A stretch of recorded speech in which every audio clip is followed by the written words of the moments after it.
Alright everybody, the revolution has officially begun. As the Day of Unity approaches, more and more witches are rebelling against the Emperor's rule, and they're using their incredible new powers and teamwork to do it. This episode had some amazing action, but I think it's just a small taste of what's to come, so let's take a dive into this week's episode of The Owl House, Labyrinth Runners. This week's episode begins with a flashback of Gus's struggles as a witchling prodigy and his difficulty making true friends. That was until he met Willow. Flashing forward, the Illusion Coven's head leader, Adrian Gray, sends a team of illusion-based Coven scouts to force all the students at Hexside into covens after the Emperor learns that they've been mixing magic. The students, trapped inside a massive illusion created by Gus, band together to fight off the invading scouts and take down Adrian and free the school, rebelling against the Emperor with the help of the teachers and a newly disillusioned Hunter, and taking a stand against the control of magic.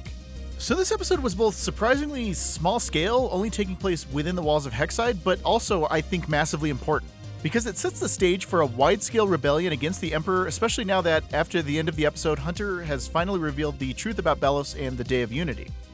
For starters, I think it's actually very telling that none of the main Owl House crew were in this episode.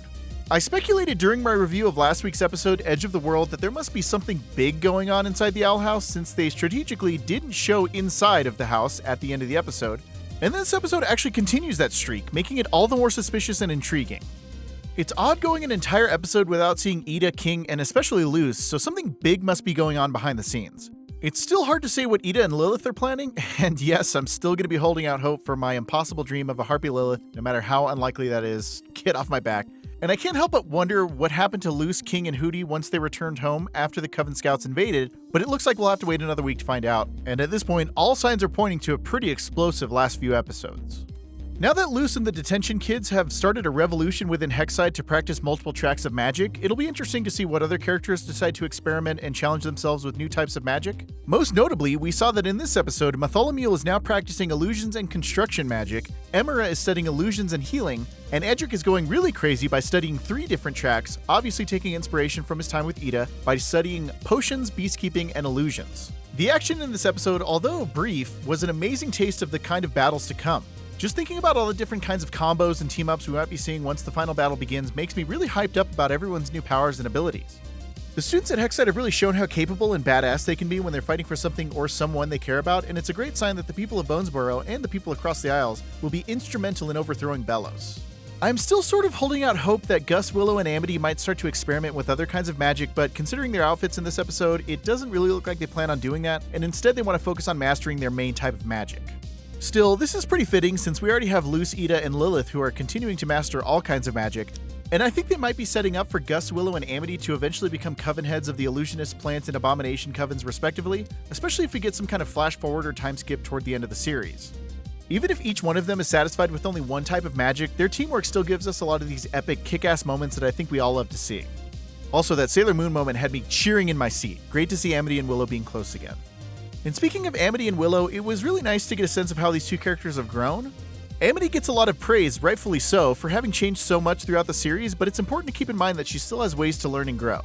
Willow has also changed quite a bit, but she doesn't always get credit for it, so seeing her stand up for herself and seeing Amity be honest with her feelings about wanting to protect her, while still being appreciative of her strength, was really great. I just got you back as a friend. Let me protect you.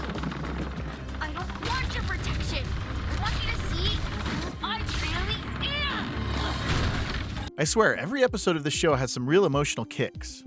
Now moving on to Hunter, it was great to see Hunter finally join the fight against Belos in this episode, even though, as he admits, part of him is still holding out hope that Belos is a good person and that what they were doing had a greater purpose. But by the end, he's ready to tell the people of Bonesboro the truth about Belos and join the fight against him and his minions. It's great seeing him being able to be a kid and make new friends, especially considering how much trauma he's experienced in the last few episodes. Trauma like discovering that he's an artificially created being called a Grimwalker, which he seems to be reading about in his free time. Yeah, if I was obsessively reading about how I was some affront to magic and science, I would probably lose my mind too. But still, it's good that he's learning about himself and his origins, and I wonder if some new revelations about his connections to Belos and his purpose will eventually see the light of day. Also, one of the books he's reading is called Grimwalker's Extinction, so maybe Grimwalkers aren't completely artificial and maybe have lived in the past? Man, so many questions, so little time. It's gonna be a long 3 weeks. Some last minute things to talk about before we wrap up the video. There's some important callbacks and new developments that I think will play an important role in the weeks to come. Adrian Gray mentions the Galder stones and how useful they would be for Belos, and this is either hinting at the possibility that Belos will get his hands on the stones and make himself and his minions even more powerful, or, more likely, the Rebellion will gain access to these stones as a key tool in the fight against the Emperor.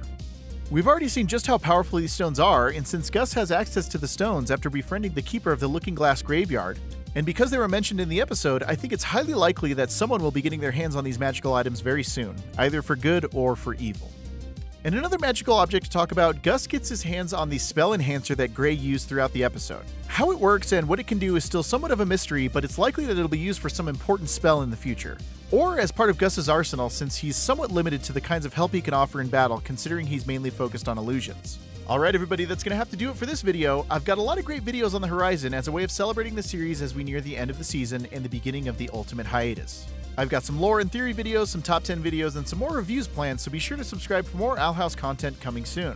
Let me know down in the comments below what you thought of the episode or what kind of videos I can make in the future. Thanks so much for watching, and I will see you guys in the next one.